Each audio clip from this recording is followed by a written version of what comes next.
Hello and welcome to Business Standard Views of the Week. What can Indian policymakers learn from Joe Biden and Rishi Sunak? How can we move towards less government and more governance? What are India's options in Afghanistan as the Taliban threatens to take over? Subscribe to Business Standard and read this week's top opinion pieces to find out. We start off with an incisive piece on how the government can meet a major challenge, that of finding enough money to fund India's growth. A large chunk of the government's revenue depends on a single source, and that is dangerous. There is also trouble around the bend with GST. Overall, India's taxation system is facing pressures on various fronts. In his latest column, TN9 highlights how policymakers can find solutions by taking a leaf out of US President Joe Biden and British Finance Minister Rishi Sunak's notebook. He also highlights the only practical way to address the tax GDP ratio and find money needed urgently for defense, health, education, and infrastructure. Sticking with the topic of what India ought to do to get things moving, our next piece focuses on a key sector that needs an urgent review. What lessons does the Air India story hold for those in power? How can we generate the resources required to enable national investments in health, education, and culture? Answering these questions, R. Gopalakrishnan's latest column identifies one of the major reasons for India's inadequate economic and social progress over 74 years. It also prescribes what the country needs to do to achieve less government and more governance. With regard to issues that need an urgent review, like the railways, the parliamentary system, and the independent judiciary, there is one other thing that successive governments can be grateful to the British for. It's a law, and it's anything but benign. It has turned out to be a convenient weapon for underperforming governments over the years. In fact, all political parties are silently complicit in the matter.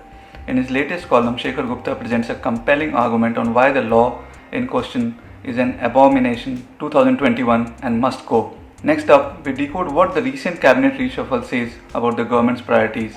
Which ministers saw their influence increase as a result of the cabinet reshuffle? Who had their wings clipped?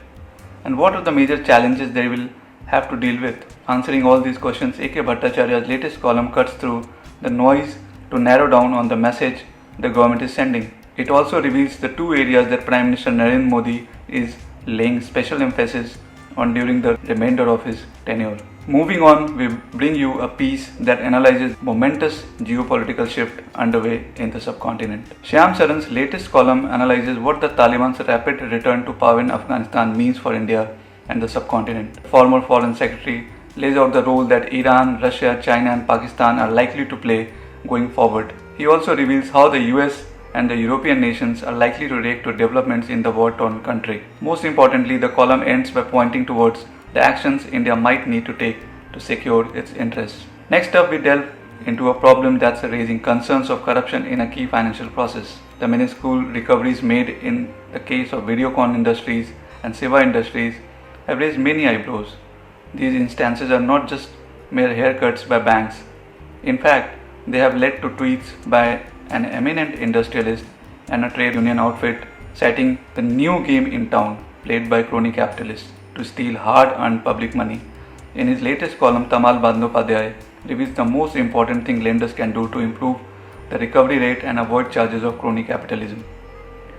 We round up this iteration of BS Views of the Week with two editorials on important policy decisions. A very high level of population growth can create imbalances and make the job of the state more difficult. Now, states like Uttar Pradesh, Assam might have a solution, but will it prove to be a game changer or lead to new problems of its own? And are there better alternatives that can be pursued? Business Standard looks into the merits and demerits of two-child policy being promoted by the Yogi Adityanath government and Himanta Biswa Sharma government. Last but not the least, we delve into vaccine policy. Who is to blame for the problems faced in vaccine distribution? Are there lessons to be learnt on how to manage the broader economy? Business Standard answers these questions and reveals the immediate fix needed to get more shots in more arms and defeat COVID. Find the links to these columns and editorials in the video description below.